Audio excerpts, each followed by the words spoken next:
Et voilà, voilà, voilà. Bonsoir, bonsoir, bienvenue. D'abord, de la part de Sony, on vous souhaite tous une bonne année 2022 avec que des meilleurs vœux et que des bonnes choses. Une année qui va être très excitante pour nous tous, en espérant que quand même on pourra à nouveau reprendre des activités et retrouver un peu de liberté pour aussi reprendre les activités qu'on aime bien, prendre des photos et de la vidéo.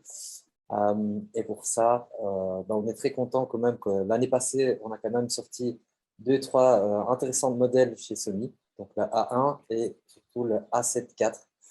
A7 IV qui est sorti en mois d'octobre, qui tourne maintenant déjà depuis quelques mois, et qu'aujourd'hui, l'ambassadeur Marc Aladef va nous un peu aider et guider à propos des nouveaux menus du A7 IV. Et aujourd'hui, on va vous aider et donner des conseils pour exploiter au mieux les fonctions de ce nouveau boîtier, euh, voir un peu aussi les nouveautés et comment ça s'est amélioré avec les anciens modèles. Bonsoir Marc. Et bonsoir.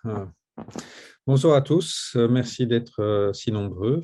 Oui, effectivement, aujourd'hui, je vais vous expliquer un peu les nouveautés du A7 IV et comment le configurer au mieux afin d'avoir sous la main les meilleurs réglages pour exploiter toutes ces fonctionnalités, que ce soit en photo ou en vidéo. Vous voyez mon écran? C'est bon? Oui, je pense qu'on est en plein écran. OK, parfait. Alors, je commence. Voilà, les grandes différences déjà par rapport au A7 III, puisque beaucoup de ceux qui achètent le A7 IV viennent du A7 III. En photographie, on a principalement un système AF nettement amélioré, inspiré du Sony A1, avec un focus tracking. On a le focus sur les yeux des oiseaux, des animaux. On a une carte mémoire CF Express A qui permet d'avoir des rafales illimitées par rapport à des cartes SD traditionnelles. De nouveaux formats RAW lossless, le support du HEIF en plus du JPEG, un AFC, un AF continu qui peut faire la F jusqu'à F22, par exemple avec le 200-600 avec les téléconvertisseurs, alors que le A7 III était limité à F11. Bien entendu, beaucoup plus de points AF également. Dans les points généraux, on a la résolution qui a fortement augmenté, presque plus que 50%. Un viseur nettement amélioré aussi en termes de résolution de 50%. Les nouveaux menus qui réorganisent de manière un peu plus logique et des menus entièrement tactiles. Un écran rotatif comme sur le A7S III, très pratique pour la vidéo ou pour du vlog. Une meilleure ergonomie avec une prise en main, un grip un peu plus important, des boutons plus gros qui réagissent mieux. Ça n'a l'air de rien, mais d'un point de vue tactile, ça répond mieux. On a plus les boutons sous la main. Un commutateur également pour passer de la photo à vidéo. Des boutons programmables en plus et plein d'options de personnalisation qui sont dérivées du A7R4, du A7S3 et du A1. Également, la protection du capteur qui va vous permettre, quand vous changez d'objectif, d'activer l'obturateur et donc de ne pas avoir des poussières qui rentrent sur le capteur. Point de vue vidéo, là, on a une fiche HDMI en pleine taille, beaucoup plus résistante et facile à utiliser. On a la vidéo 4K 60p, enfin, même si elle n'est qu'en APC. On a une meilleure dynamique avec un codage en 10 bits au lieu du 8 bits et le support du codec H265 qui permet d'avoir des fichiers plus petits pour la même durée. Également, on a du tracking AF pour les humains, les animaux et les oiseaux. On a le mode Cinétone qui est inspiré de Sony Venice, qui est vraiment une caméra cinéma et qui se retrouvait également sur le A1. Une interface audio digitale pour avoir un son de meilleure qualité, une stabilisation active, donc il y a un gyroscope intégré qui calcule en temps réel et enregistre la position du boîtier et qui permet donc d'avoir presque comme une gimbal intégrée.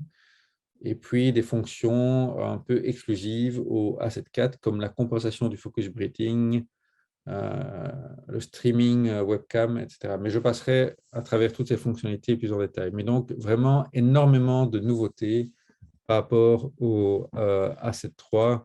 C'est vraiment beaucoup, hein. Et voilà un petit tableau comparatif.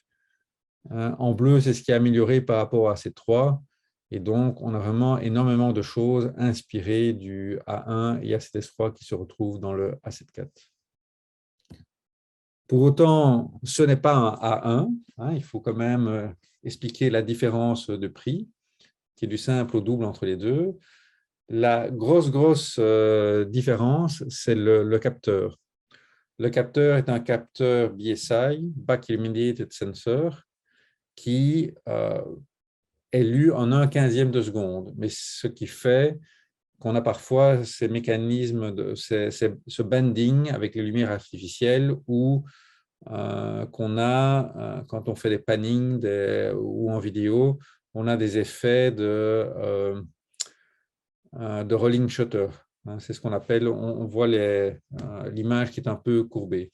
Le A1 et le A9, eux, lisent tout le capteur en 1/150e de seconde et donc on n'a pas ces effets avec les lumières artificielles, on n'a pas ces effets de rolling shutter. Donc ça, c'est une énorme différence entre ces gammes A1, A9 et le A7 IV. C'est cette technologie de stack sensor qu'on retrouve sur le A9 et le A1 qui permet d'aller encore plus loin pour certaines situations.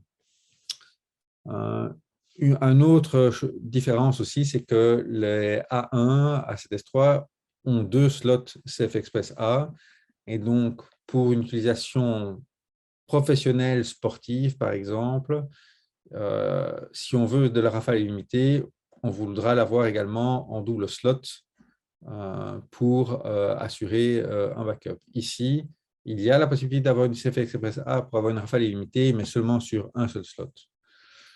Un regret aussi, à cause de ce nouveau menu, de ce tracking hyper performant, la consommation électrique est plus importante, donc vous constaterez également une autonomie légèrement plus faible sur le A7 IV et le A1 par rapport à la génération précédente.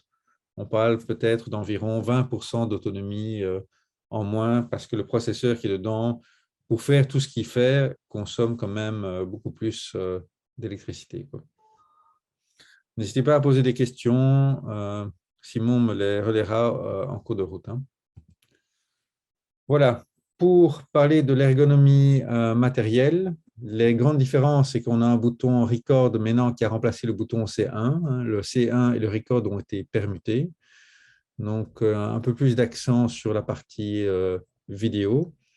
La molette d'exposition, maintenant, vous voyez, est devenue, entre guillemets, banalisée, n'a plus de sigle. Elle peut être réaffectée à d'autres fonctions si vous n'utilisez pas la correction d'exposition. Donc, c'est la molette ici à droite. Elle devient programmable. Et une énorme nouveauté pour moi qui est vraiment très, très pratique, c'est le commutateur qu'on a en dessous de la molette PASM, puisqu'on peut passer très, très rapidement du mode photo au mode vidéo ou au mode slow and quick, ce qui permettra en mode vidéo, par exemple, on n'avait qu'un seul emplacement sur la molette PASM vidéo et on ne savait pas régler autre chose. Ici, comme on a un mode vidéo, quand on se met dans ce mode vidéo, on a aussi le mode A, S ou M et des modes préprogrammés 1, 2, 3. Donc, les possibilités de personnaliser et d'avoir des modes spécifiques en vidéo sont multipliées par 6. Donc ça, c'est vraiment un énorme avantage que seul le A7 IV est à même de proposer. C'est ce commutateur qui permet d'accéder à beaucoup plus de modes en vidéo en accès direct. Donc ça, c'est vraiment une énorme nouveauté, ça n'a l'air de rien, mais c'est vraiment extrêmement pratique. On a bien entendu l'écran rotatif sur le côté, utile en vidéo pour se filmer soi-même, pour la vidéo en général, mais également pour certains shootings en mode portrait au ras du sol ou dans des situations un peu difficiles. Cet écran orientable apporte un vrai plus pour, voilà, pour des cadrages spéciaux, pour des endroits exigus. D'un point de vue tactile, l'écran est maintenant entièrement tactile et même en mode, donc, que ce soit pour la gestion des menus, mais également quand on revoit les photos, c'est comme sur un smartphone, on peut prendre 2 doigts pour zoomer, on peut passer à la photo suivante en balayant l'écran. On a vraiment une interface qu'on connaît proche des smartphones pour ça, donc c'est un vrai confort au quotidien. La prise HDMI pleine taille, qui est un peu plus pratique et plus résistante, elle se détache moins vite et il y a moins de risque de la tordre.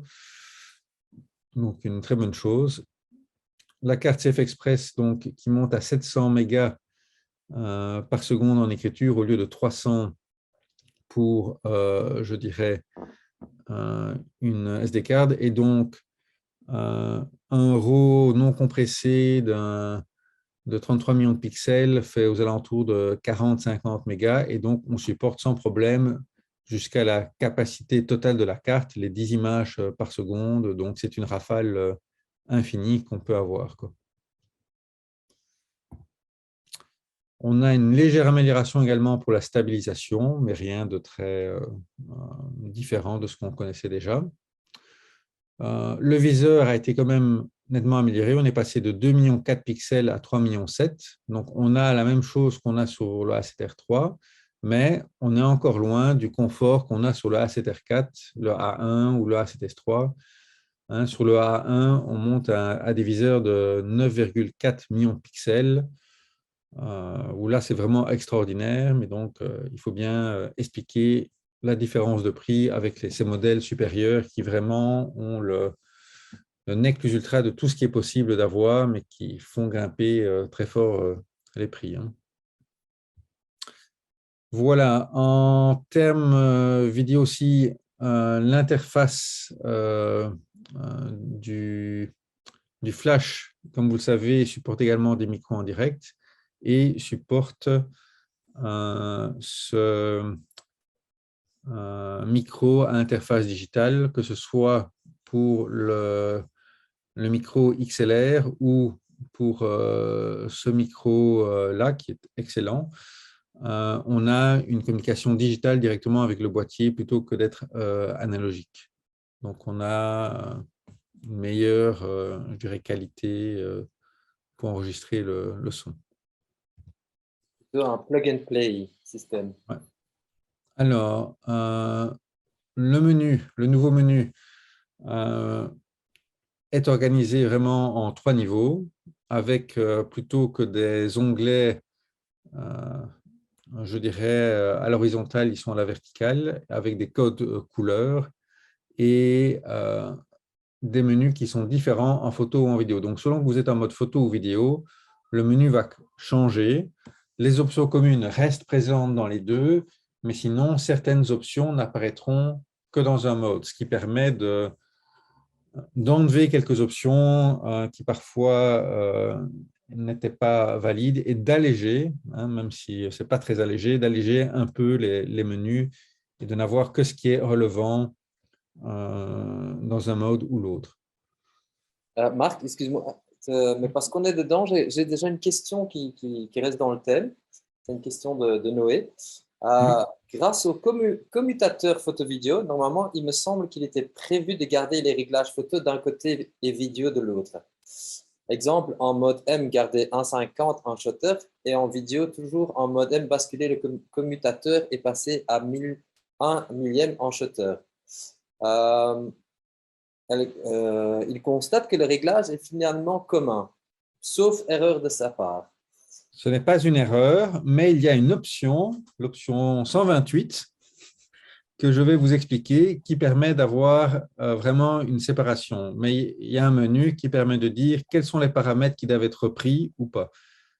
C'est dans une des slides que je vais vous présenter. Donc, on y Ok, arrivera. à suivre. C'est prévu. Donc, voilà. Donc, on a un menu shooting où on a tous les réglages, tout ce qui est qualité d'image, RAW, rappel mémoire, le steady shot, l'intervallomètre, les modes silencieux, la stabilisation. Un mode exposition de couleurs où on trouve tout ce qui est la balance des blancs, les picture profiles pour la vidéo, les zébras, mais où on trouve, et ça c'est encore quelque chose pour moi qui est illogique, où on trouve là-dedans tout ce qui est le flash et des réglages sur l'ISO auto que personnellement moi j'aurais mis dans le menu précédent. Donc, si tu peux remonter ça à Tokyo. C'est encore deux options que j'aimerais bien voir réorganisées ailleurs. On a quelque chose qui est très bien, on a un menu mauve, donc pour l'autofocus, qui comprend quasi tout sur l'autofocus, sauf l'option sur le touch focus, qui, je ne sais pas pourquoi, se retrouve plutôt dans le menu jaune Setup, qui comprend certains autres réglages. Mais donc, le réglage pour tout ce qui est tactile pour l'autofocus se trouve dans ce menu jaune.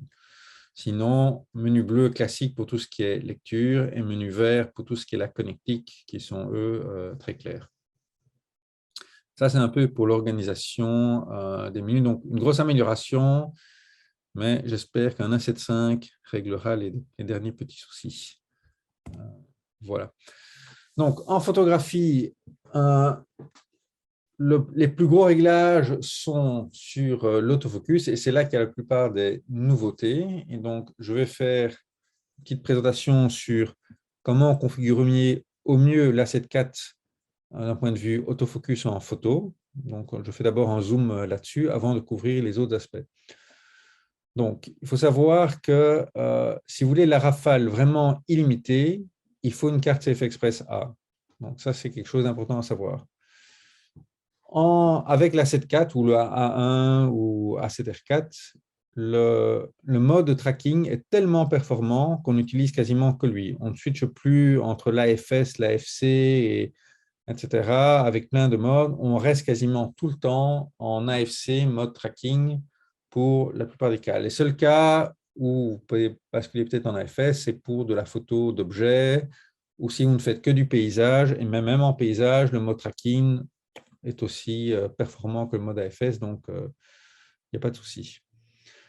L'AF sur les yeux, maintenant, peut faire sur les animaux et les oiseaux, et donc, il serait important d'avoir un bouton d'accès direct qui permettra de permuter entre ces trois types d'AF sous les yeux. Donc ça, c'est un point important. Un affichage du cadre des visages et des yeux est aussi à recommander. Et si on veut atteindre le maximum de la rafale, il y aura un réglage pour que la priorité soit au déclenchement en mode AFC plutôt qu'un réglage qu'on appelle équilibré. Également, la sensibilité du suivi d'être réglée sur 1, locked on, c'est-à-dire que il va vraiment accrocher au premier sujet sur lequel on a fait la mise au point, même si un sujet vient s'interposer, il essaye de se remettre sur le sujet initial le plus possible. Avec une sensibilité de suivi sur 5, si quelqu'un passe, il va refaire la mise au point sur tout nouvel objet qui passe devant vous, quoi. Donc, le réglage, dans la plupart des cas, le plus approprié, c'est vraiment le réglage 1 lock-on. Il faut savoir aussi que si vous voulez travailler aux 10 images par seconde, il faut travailler en RAW compressed. Si vous prenez du lossless, la rafale va diminuer à 6 images par seconde. Mais j'utilise depuis des années le RAW compressé et à moins de faire de l'astrophotographie où là, le uncompressed ou le compressé lossless se justifie, je n'ai jamais vu aucune différence dans plus de 99% des cas entre un RAW uncompressed et un RAW compressed. Donc, personnellement, je suis toujours en compressed pour atteindre le maximum de rafales possible.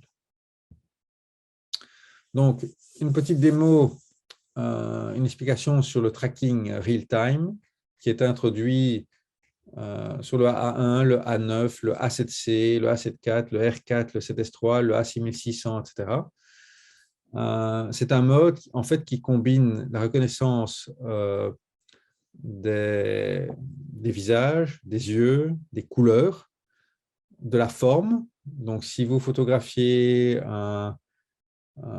une voiture, il va reconnaître que c'est la forme de la voiture et également la distance. Donc, il arrive à voir qu'un objet s'éloigne ou s'approche et il combine toutes ces informations-là pour avoir vraiment un tracking hyper efficace. Okay. Et donc, je vais vous montrer ça en live. Ici, on avait une petite démo sur un vélo. Montrer la petite séquence.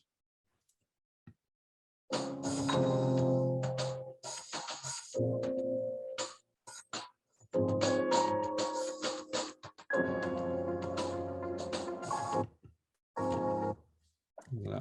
Donc ça, c'était vraiment fait avec le A7 IV. On a ici une autre petite démo avec un boxeur. On voit vraiment qu'il y a un suivi qui est vraiment excellent par rapport au A7 III, quoi. Marc, j'ai une question qui vient de rentrer de Sylvain. Oui. Certains disent qu'ils ont eu des soucis avec l'AF sur le suivi de l'œil humain ou animalier avec ce boîtier. Est-ce que tu as déjà reçu des infos là-dessus?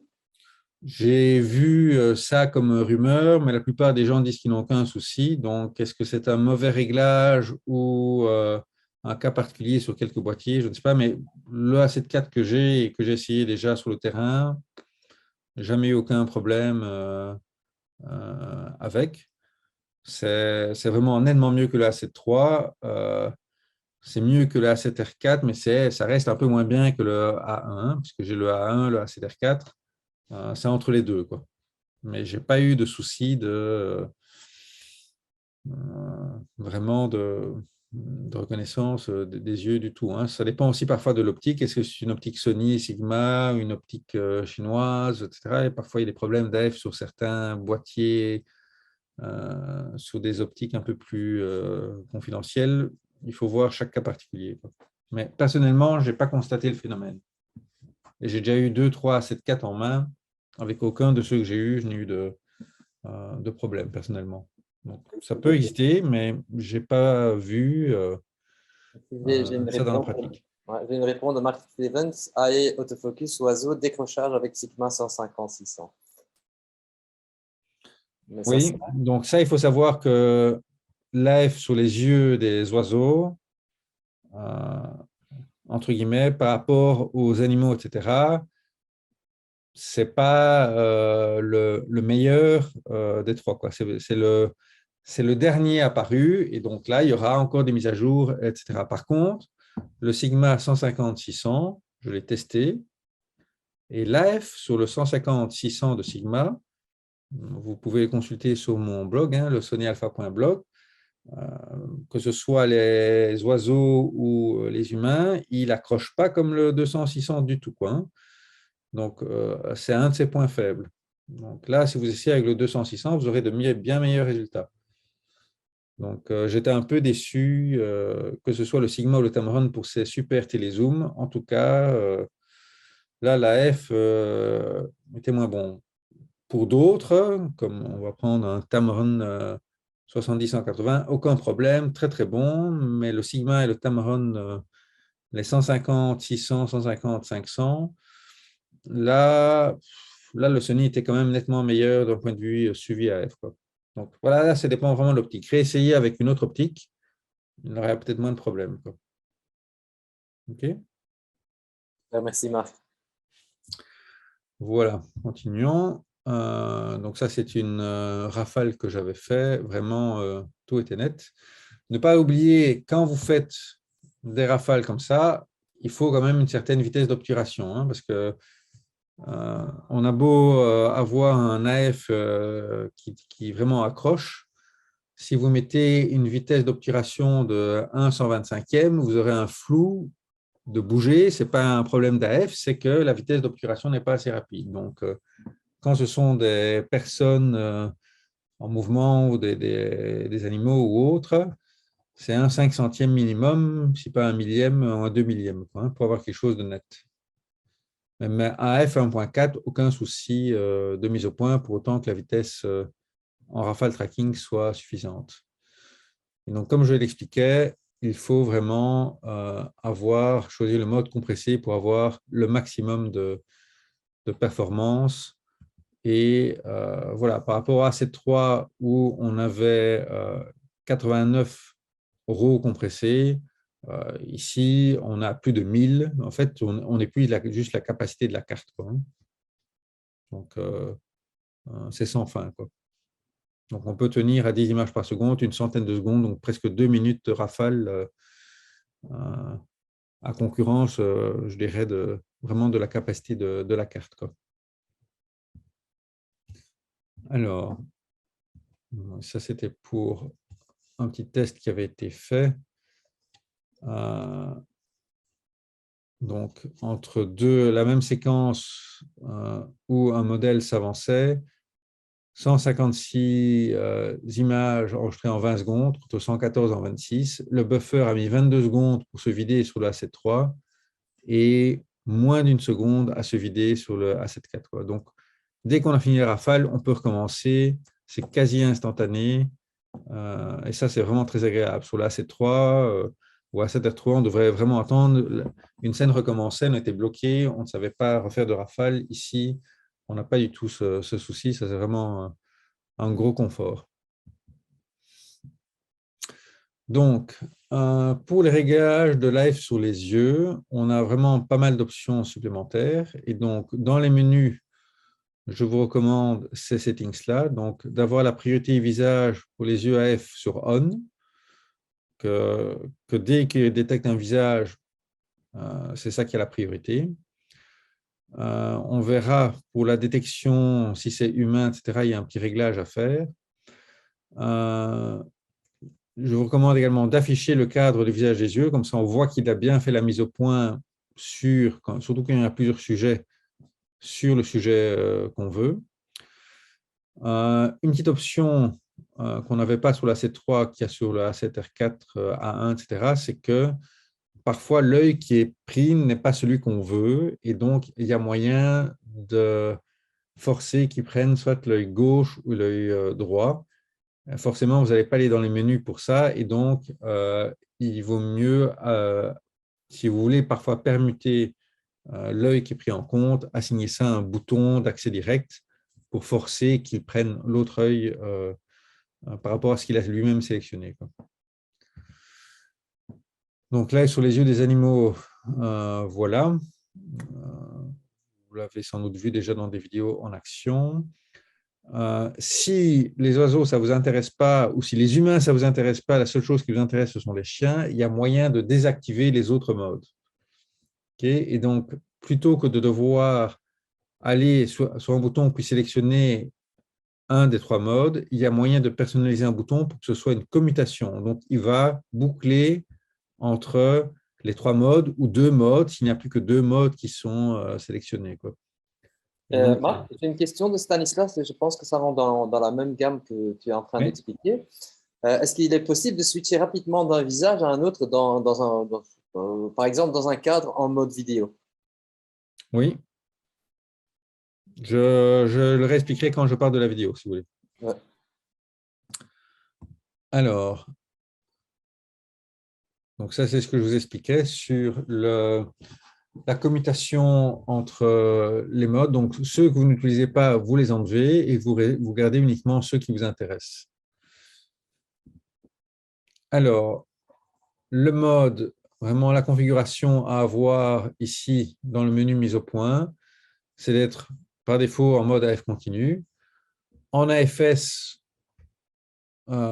c'est le mode équilibré qu'il faut choisir, et en AFC, c'est la priorité doit être donnée au déclenchement pour avoir le maximum de rafales. Parce que si jamais il n'arrive pas à faire la mise au point, je préfère qu'il essaye quand même. Elle sera peut-être nette, peut-être floue, mais au moins il a pris la photo, plutôt que de dire je ne suis pas sur la mise au point, je ne fais pas la photo.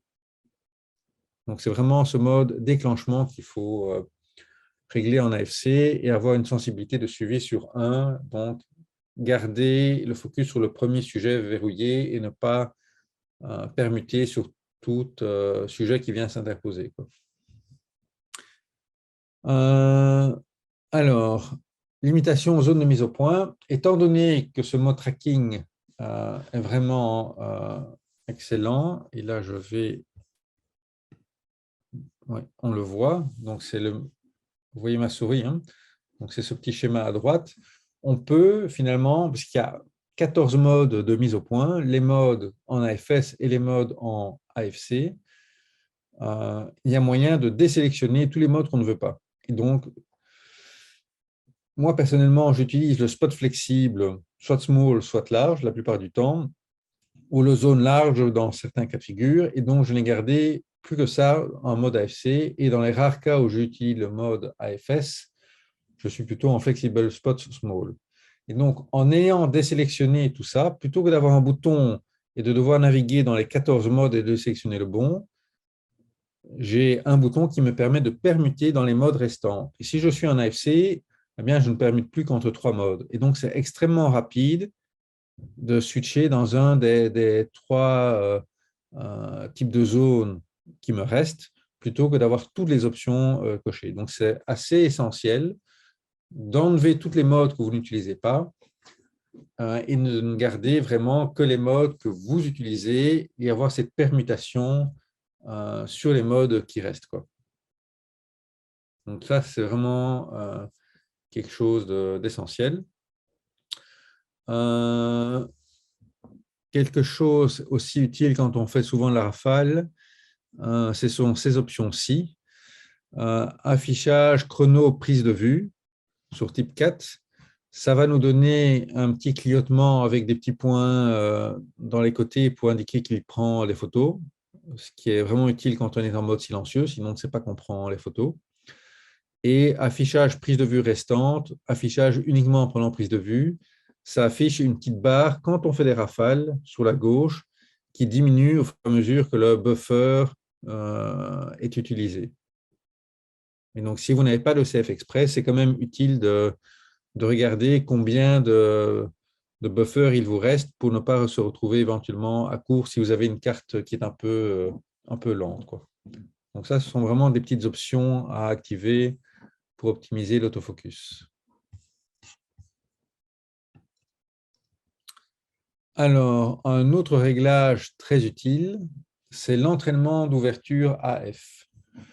Donc, c'est quoi ce nom barbare? En fait, c'est dit à l'appareil la méthode qu'il doit utiliser pour faire la mise au point. En entraînement standard, il va faire la mise au point à l'ouverture sélectionnée. Donc, si vous avez sélectionné F11, il va vraiment faire la mise au point directement à F11. Ce qui est bien, c'est que vous avez directement la vraie profondeur de champ. Mais si vous êtes en basse luminosité, comme en studio, etc., eh bien, il aura plus de mal puisqu'il va prendre la lumière qui ne correspond qu'à F11 pour faire la mise au point. En mettant le réglage priorité mise au point, il va ouvrir, même si vous avez réglé F11, pour la mise au point, il va ouvrir à F2.8 au minimum si c'est dispo. Évidemment, si vous avez un F4, il va aller que jusqu'à F4. Mais si vous avez un F1.4, il va se positionner à F2.8 pour avoir plus de lumière, pour être plus rapide pour la mise au point, et plus efficace et plus précis. Mais il prendra quand même la photo à F11 que vous avez réglé, quoi. Donc ça, c'est un réglage assez essentiel à prendre, surtout quand on travaille avec justement des télézooms 200-600 qui sont à du F6, F11, ou qu'on est même avec des focales fixes, quand on est en studio à F11, il fera la mise au point vraiment avec la plus grande ouverture possible pour optimiser cette mise au point en basse lumière. Voilà, donc comme je vous l'expliquais, le tracking AF fonctionne jusqu'à F22. Le A1 fait encore mieux puisqu'il descend jusqu'à du F30 ou quelque chose comme ça, mais par rapport au AC3 qui s'arrête à F11, par exemple, sur l'AC3, avec le 200-600 à 6.3 et le téléconvertisseur 2, on était à du F13 au minimum, et il n'y avait plus d'AF, plus d'AFC en tout cas. Donc c'était extrêmement lent. Ici, qu'on soit f13 avec un télérétrécisseur ou f16, l'AF est tout aussi efficace. Donc, c'est vraiment très agréable sur les téléobjectifs avec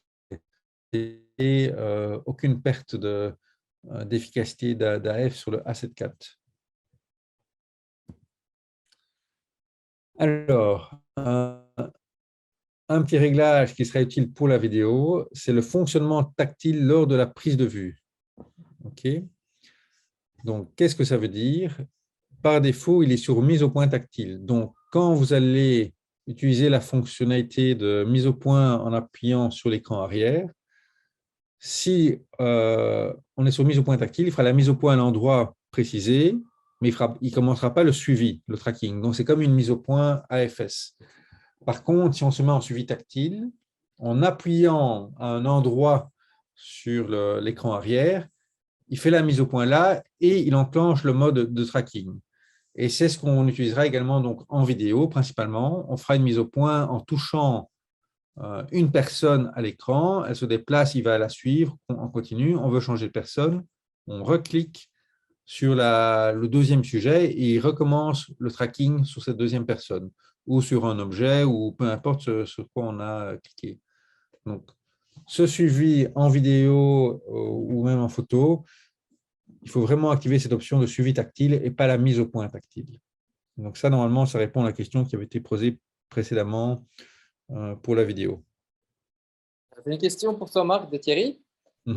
Pourquoi les tracking par collimateur centre du côté photo n'est pas accessible en vidéo?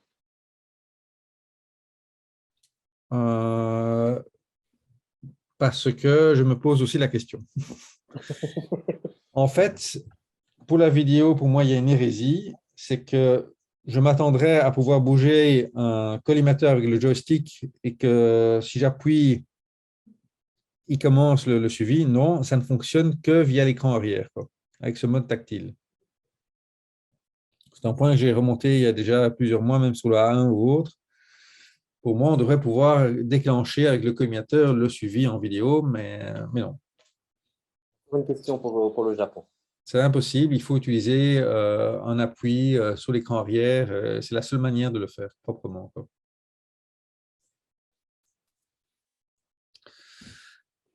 Voilà. Alors, quelques réglages à faire une fois pour toutes. Introduire son nom pour avoir les informations de copyright, etc. dans chaque photo. Quelque chose de très utile qui était dans la 7S3, 7R4, etc., c'est l'affichage du cadre de mise au point. Donc, il y a une option dans le menu lecture qui fait que quand on visualise les photos, eh bien, il va afficher le cadre, l'endroit où il a fait la mise au point. Donc, ce qui permet de vérifier très rapidement est-ce qu'il a fait la mise au point là où je l'avais demandé. Si on a une incertitude, ça permet vraiment de voir si ce n'est pas complètement gouré, etc. Mais en général, c'est au bon endroit. Donc, c'est une petite option sympathique activée pour revoir vos photos. Une autre option aussi par rapport à ces trois, c'est la circulation du point focal. Donc, avant, quand on bougeait le collimateur, qu'on arrivait au bout, bord droit, et qu'on devait aller rapidement sur la gauche, eh bien, on devait retraverser tout l'écran. Avec la circulation du point focal, eh bien, une fois qu'on arrive au bord droit, il va continuer, il va re-rentrer par le bord gauche. Même chose, si on est sur le bord haut, on continue à monter, il réapparaît en bas. Donc, c'est une petite option, mais qui permet de vraiment d'être plus rapide quand on bouge le collimateur avec le joystick. Et alors, évidemment, quelque chose aussi qui est apparu, c'est que la couleur du collimateur peut être soit rouge, soit blanche par rapport au gris qui était peu visible sur la C3. Ça apporte également un vrai confort pour voir où est le collimateur. Donc ça, on a le choix entre deux couleurs. Moi, personnellement, je préfère le blanc plutôt que le rouge. Donc voilà, vous avez cette option-là dans les menus de choisir. Alors, une petite fonction sympathique qui a été introduite avec le A7 IV, pour des gens qui font pas mal de rafales, il y a moyen, il faut assigner ça à un bouton, qu'il insère une image qu'il appelle divider frame. Donc, c'est une petite image JPEG ultra légère de 50 kilobytes qui représente une flèche. Mais quand on charge et qu'on a fait une vingtaine de rafales de 50 images, on peut reconnaître cette image noire avec cette flèche et ça indique une nouvelle séquence. Donc, ceux qui font beaucoup de rafales, on insère cette petite image entre deux sujets, ou même si ce n'est pas une rafale, quand on change de lieu, on peut insérer ça et ce sera beaucoup plus facile quand on charge les photos de dire ah oui, c'était là qu'on a changé de lieu ou c'est là que commence le début d'une nouvelle rafale, etc. Voilà, une petite option sympathique pour ceux qui facilitent le post-traitement. Alors, un réglage qui n'a rien de nouveau, mais que je répète à chaque fois, c'est bien régler votre ISO-auto vitesse d'obturation minimum. Un 125e sur les 24 et les 31 millions de pixels, un 250e sur les capteurs plus pixelisés pour ne pas avoir de flou de bouger sur le capteur. Et ça, c'est pour des choses posées. Et augmenter cette vitesse à un 250e, un 500e pour des personnes qui marchent, un 500e, un 2 millième pour des enfants qui jouent, des objets en mouvement, etc. Donc ça, c'est un point essentiel également à mettre en raccourci. Alors, une fonctionnalité également importante pour la F, c'est de paramétriser ce qu'on appelle le rappel personnel maintien, qui permet, par exemple, en appuyant sur un bouton, de passer immédiatement dans un mode. Donc, si on est en mode vue par vue, on peut programmer que sur un bouton, par exemple le bouton sur l'objectif, qu'en appuyant dessus, on passe en mode rafale, élevé, etc. pour vraiment ultra rapidement passer d'un mode à l'autre avec d'autres settings. Donc, typiquement, si on est en mode vue par vue, on fera une paramétrisation de ce rappel personnel par maintien en priorité vitesse, une vitesse de 1 millième par exemple, en rafale high avec un mode de mise au point AFC, zone de mise au point large, etc. Donc, il y a moyen de paramétriser tout ça. Vous pouvez retrouver tout ça en détail dans le webinaire qu'on avait donné sur l'autofocus. Donc, d'un point de vue, vu toutes ces nouvelles fonctions, comment paramétriser, par exemple, en photo? Eh bien, par exemple, si on commence par le dessus du boîtier, je mets en C2 la commutation de la zone de mise au point. Et comme je vous l'ai expliqué, je n'ai plus sélectionné que 3 modes sur les 14. Et donc, en appuyant sur C2, je permute entre les 3 modes qui me restent. Très rapide. En photo, le bouton Record, ça ne me plaît pas, ce n'est pas très utile. Et donc, j'ai remis le mode de mise au point AFS, AFC sur le bouton Record. Donc, j'en refais un C1 comme j'avais. Et donc, je remets le bouton Record en mode photo où il était avant, quoi. Par contre, en vidéo, je laisse le bouton Record rouge où il est, etc., quoi. Sur le AEL, donc ici en 1, j'ai mis la commutation du type de sujet, donc pour basculer entre les humains, les animaux et les oiseaux. En AF on, j'ai mis le ISO-auto vitesse d'obturation minimum. En 4, c'est-à-dire C3, j'ai mis le mode silencieux. En 5, la loupe de mise au point, puisque j'utilise pas mal d'optiques manuelles, donc je veux très souvent zoomer dans l'image. Voilà, j'ai d'autres réglages ici, comme en 5, c'est-à-dire bouton bas, la luminosité de l'écran.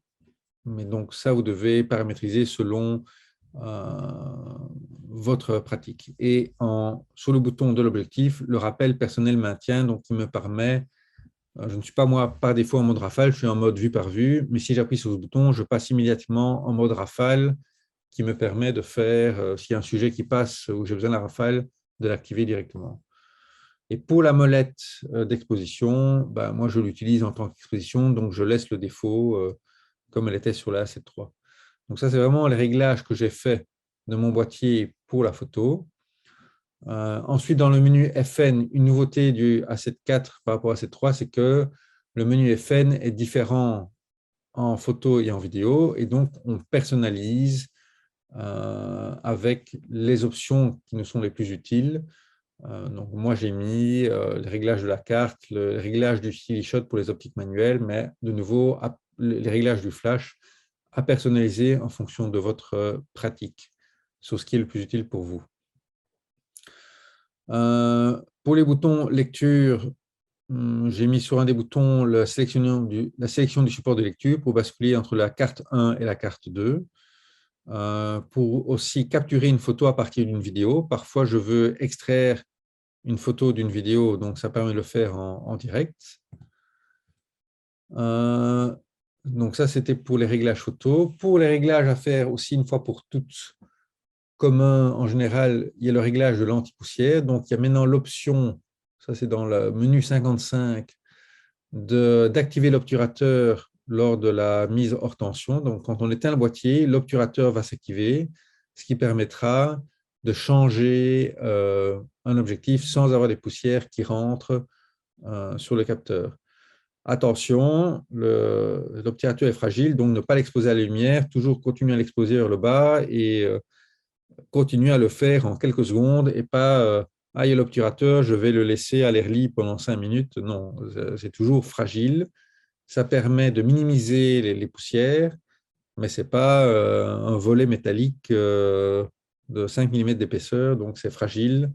Donc faites-le rapidement, toujours le boîtier tourné vers le bas, hein, l'obturateur tourné vers le bas, mais ça minimise grandement les poussières qui peuvent se mettre. Attention, quand vous mettez un objectif, vérifiez bien que l'arrière de l'objectif, il n'y a pas de poussière dessus, hein, parce que si la poussière est sur l'objectif, elle va se mettre sur le capteur quand même une fois que vous allez l'utiliser. Donc, je vérifie chaque fois que je mets un nouvel objectif s'il n'y a pas une poussière qui est venue se mettre sur les lentilles arrière avant de mettre l'objectif. Et ce n'est pas si rare que ça, quoi, hein. Donc, un petit coup de soufflette avant de mettre l'objectif pour garder toujours un capteur propre.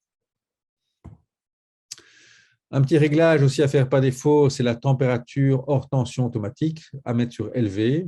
Par défaut, elle est sur standard. Et donc, on aura alors des témoins de surchauffe en vidéo pour éviter que le boîtier chauffe et si vous avez les mains sensibles qui deviennent chauds au contact de vos mains. Donc, ce réglage est à mettre sur élevé. Voilà. Un autre petit réglage, quand on fait l'agrandissement en position initiale, quand on fait un zoom dans la photo, qui fasse le zoom à l'endroit de la mise au point et pas juste au centre. C'est des petites choses, mais c'est des petites choses utiles. Mettre la rotation d'affichage sur off. Sinon, si vous avez pris une photo en mode portrait, eh bien, elle va apparaître correctement, mais donc vous allez la voir en tout petit. En enlevant la rotation d'affichage, elle apparaîtra en grand. Un autre petit réglage, c'est quand on fait des suppressions, plutôt que d'avoir un menu et puis dire oui, je veux supprimer, en appuyant 2 fois sur le bouton supprimer, eh ben, ça effacera la photo. Donc, c'est un petit raccourci, mais c'est très pratique au quotidien. Donc, une petite option à activer. Oui, dans les réglages à faire une fois pour toutes, il y a un réglage que je vais détailler plus en détail qui s'appelle compensation de variation pour le focus breathing, qui est à mettre sur on. Donc, toutes les fonctionnalités ici doivent être sur auto ou sur on pour corriger les aberrations chromatiques, la distorsion et le focus breathing pour les objectifs qui le supportent. Donc, ça, je vais expliquer, mais toutes ces options sont à activer parce qu'elles ne le sont pas par défaut. Il y en a 2 qui sont à off par défaut. Il y a des options un peu plus poussées, comme on peut se connecter au boîtier même s'il est éteint pour transférer des photos, mais ça consomme de la batterie. Donc, bon, si vous transférez souvent des photos avec votre smartphone, ça peut être utile. Vous pouvez sélectionner le format HEIF plutôt que JPEG si vous ne faites pas du RAW pour avoir une meilleure dynamique. Il y a des réglages à faire pour les fichiers. Donc, on peut personnaliser les fichiers. Le nom. Donc, moi, personnellement, j'ai plusieurs boîtiers, donc je mets des préfixes. Pour mon A1, je mets 1, puis MA pour marquer la def. Pour le 7R4 ou le 7.4, je mets 7. Donc, je personnalise, ça me permet directement, quand j'ai un fichier, de savoir de quel boîtier ça vient. Et également, on peut personnaliser les noms en vidéo. Avant, c'était du C1, C2, C3, C4 et ça revenait à chaque fois qu'on reformatait. Ici, ce n'est plus remis à 0 et en plus, on peut avoir la date dans le fichier, donc c'est assez utile pour ces fichiers vidéo. On va passer maintenant à tout ce qui est les réglages vidéo. Je ne sais pas si les gens ont encore des questions sur la photo. Si j'en ai encore un de Mark Stevens, donc en manual focus avec un GM, existe-t-il un cadre pour voir si map est OK, à part la loupe consistante? Si, Ben, il faut activer le focus picking, hein. Donc, il faut avoir de toute façon le focus picking en manuel. Moi, je prends jaune moyen comme réglage par défaut. C'est ce que j'avais mis ici, hein, mise au point, affichage d'identification. Moyen, j'ai mis jaune, moi, et ça permet de voir les zones de contraste, que ce soit en image complète ou en zoom. C'est l'option vraiment activée. On le montre en détail dans le webinaire sous la F. Vous pouvez regarder, il y a une section de quelques minutes qui montre ça en live, comment le faire, quoi. Et après ça, j'ai encore une question du collimateur. Ah, il y a encore une question de Noé. Est-ce qu'il a une possibilité de prendre 3 photos de manière automatique pour faire un empilement HDR? Oui, il y a du bracketing d'exposition qui est possible. Donc, c'est des réglages, les réglages du bracketing. On peut Ouais. régler 3, 5 et on peut régler le décalage d'exposition entre, si on veut, 1 IL, 2 IL, 3 IL entre chaque photo. Il y a moyen, il fait une petite rafale pour prendre les photos du bracketing, quoi. Et après ça, j'ai encore une question de Sébastien. Est-ce possible de bloquer une plage de vitesse en manuel? Non. Par contre, moi, je ne travaille quasiment pas en manuel. Je travaille en mode A avec le ISO auto vitesse d'obturation minimum et les ISO auto. Et donc, avec ça, je lui fixe la vitesse minimum à utiliser. Je règle l'ouverture et je choisis les ISO dans le range que je l'ai spécifié, quoi.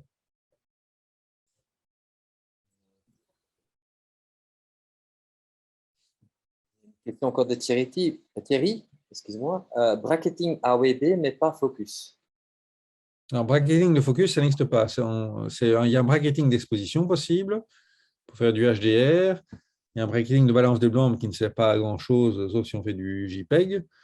Il y a un bracketing de DRO pour la DMI, mais de nouveau, c'est pour du JPEG. Il n'y a pas de bracketing de focus pour faire du focus stacking. Pour faire du focus stacking, vraiment, moi, je vous recommande un RAI macro automatisé. Il y en a un 200 € que j'ai testé sur mon blog, le WiMacro Automated Rail. Je n'utilise que ça pour la macro et c'est génial.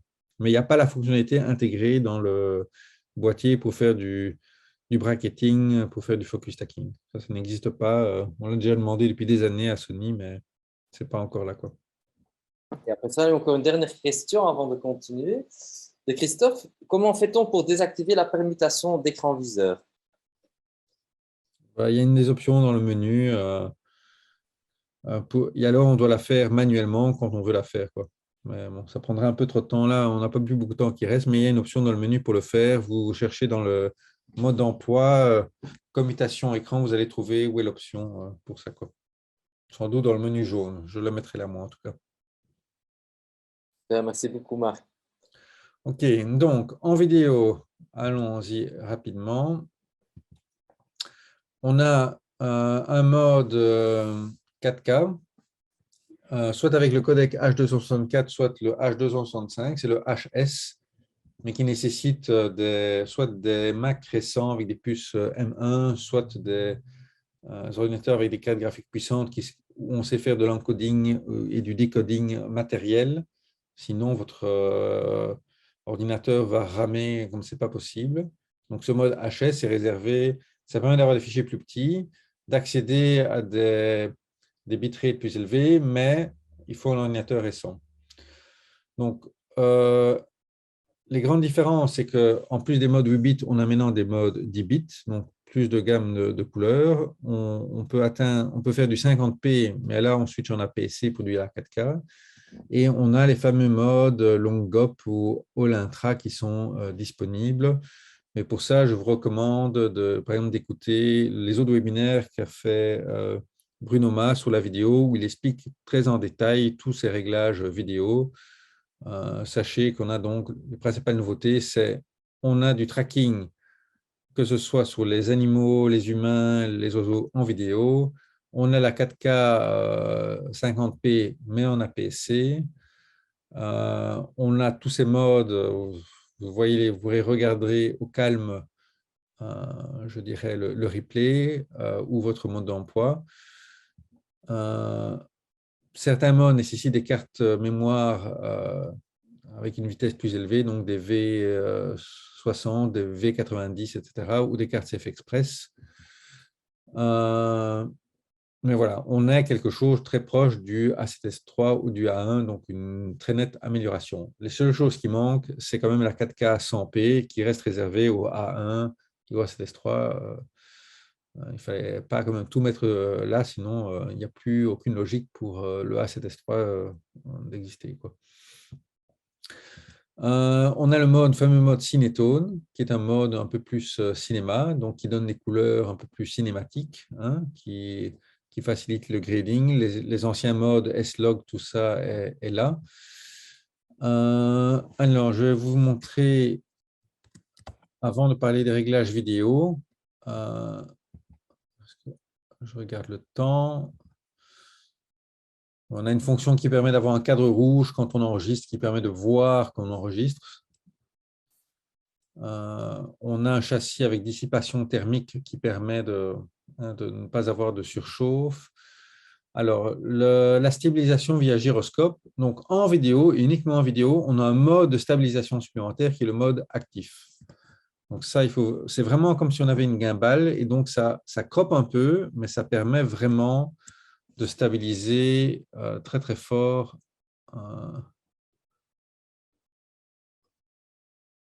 Où est-ce qu'il est? Voilà, c'est ici. On va le voir ici. On va voir avec et sans stabilisation gyroscopique. Vous voyez la différence, il y a un crop, mais c'est vraiment hyper smooth. On a vraiment quelque chose de très très stable et vraiment, même en marchant, on arrive à voir quelque chose de très beau, quoi. Donc ça, c'est quelque chose d'essentiel. Et soit on peut le faire en direct, soit on utilise le logiciel Sony Catalyst qui permet, même si on n'avait pas fait la stabilisation en direct dans le boîtier, il récupère les métadonnées, on a ce petit logo du gyroscope intégré et on peut faire la stabilisation en post-processing. Donc ça, c'est aussi possible. Alors, une fonctionnalité exclusive du A7 IV, seulement sur certaines optiques, c'est la compensation du focus breathing. Le focus breathing, c'est quand on passe d'un sujet proche à un sujet lointain, on voit un changement du cadre. Hein, donc ici, on voit, par exemple, on voit tout le bouquet. Et si on fait une mise au point sur l'arrière, on va voir qu'une partie du bouquet de fleurs n'est plus là, c'est coupé, quoi. Et donc, pour éviter ce phénomène, qui existe sur beaucoup d'optiques, sauf sur les optiques cinéma, qui sont très chères, mais spécialement conçues pour ne pas avoir ce phénomène, il y a un logiciel dans le A7 IV qui va compenser ça automatiquement. Et donc, je vais vous remontrer ça en live. Donc, c'est une option vraiment activée pour les vidéastes, qui est très utile. Et donc, on le voit, je crois que c'est ici. Voilà la petite démonstration, ça va assez vite.